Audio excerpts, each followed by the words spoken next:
fruits d'Eretz Israël ont un din particulier puisque ce sont les fruits que le Créateur du monde a choisis. Ce qui fait que, arriver devant une table, par exemple ce soir pour Tou Bishvat, sa mère, l'école en Israël, arriver devant une table où on a du raisin, on a des dattes, les fruits du rimon d'Eretz Israël, qui sont des fruits particuliers, pour lesquels on dit Ma'in Shalosh. La bénédiction à la fin, c'est pas Boré Nefashot, mais c'est Ma'in Shalosh, à la perote, comme on le dit dans le Sidour.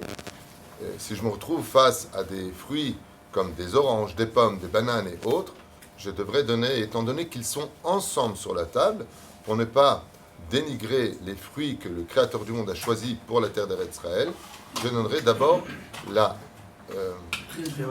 priorité aux fruits d'Eretz Israël.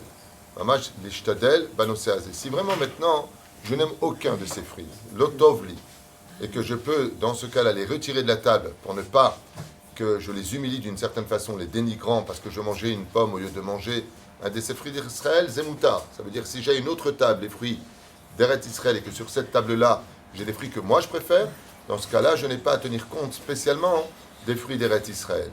Mais si ce n'est pas le cas, alors je mangerai d'abord la bénédiction sur un des fruits d'Eretz Israël en pensant à sortir tous les autres. Si c'est Boré Peri Haetz, Boré Peri Ha'adama, Vechen al Zeh Aderech. La halacha abba,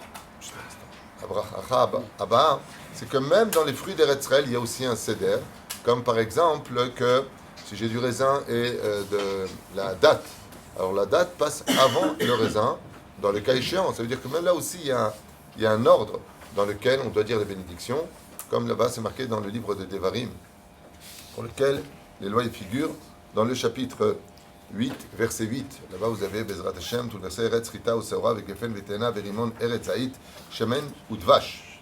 La fin, dans ce céder-là, on devra faire aussi attention. Ce qui est extraordinaire, c'est que dans le judaïsme, on a envie de dire, mais qu'est-ce que tu en as à faire? Tu as envie de manger un fruit, tu manges un fruit, tu prends la bracha et tu le fais.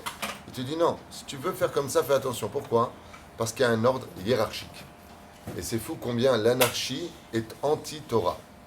Même dans les fruits, même dans les bénédictions, il y a le roi et la reine. Tu as fait un motzi lechem min haaretz, tu ne refais pas la bénédiction sur les autres aliments que tu vas consommer. Quand tu viens pour faire le kidouche, tu couvres le pain.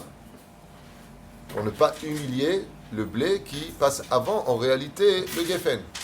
C'est incroyable combien l'éducation spirituelle est reliée à la relation entre chaque juif.